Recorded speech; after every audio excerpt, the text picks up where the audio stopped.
কেউ ডাক্তার হতে চায়, কেউ ইঞ্জিনিয়ার, অমলকান্তি রোদ্দুর হতে চেয়েছিল। কিন্তু মালদার প্রশান্ত, তিনি ডাক্তার হতে চান, কিন্তু হাতে মাত্র 3.5 আঙুল।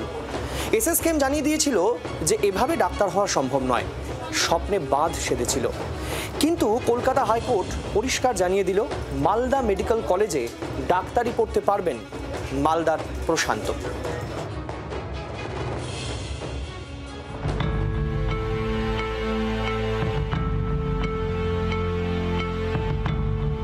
নিটে সফল হওয়ার পরও মাঝপথে থমকে গিয়েছিল ডাক্তার হওয়ার স্বপ্ন। অবশেষে সেই স্বপ্ন পূরণ হতে চলেছে।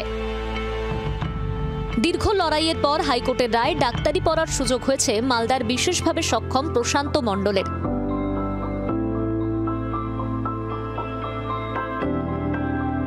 ভর্তি প্রক্রিয়ায় এখন কয়েকটি ধাপ শুধুমাত্র বাকি।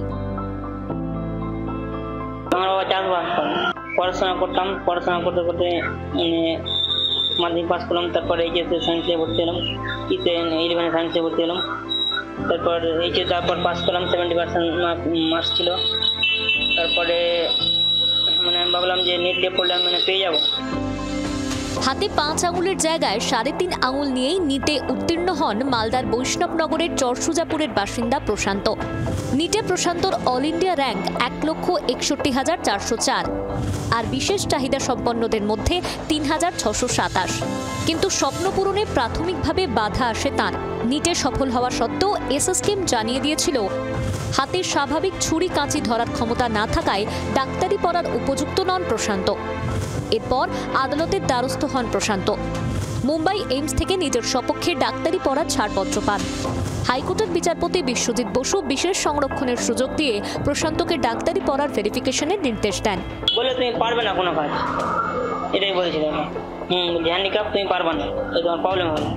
আমি বললাম যে আমি পারবো, তাও দিল না। তারপরে আমি হাইকোর্টে গিয়ে মামলা করলাম।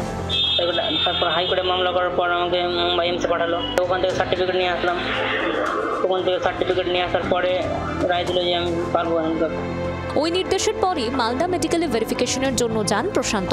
তার সিংহভাগ নথি গৃহীত হয়েছে, তবে SS certificate up to date না থাকায় তা গ্রহণ করা হয়নি।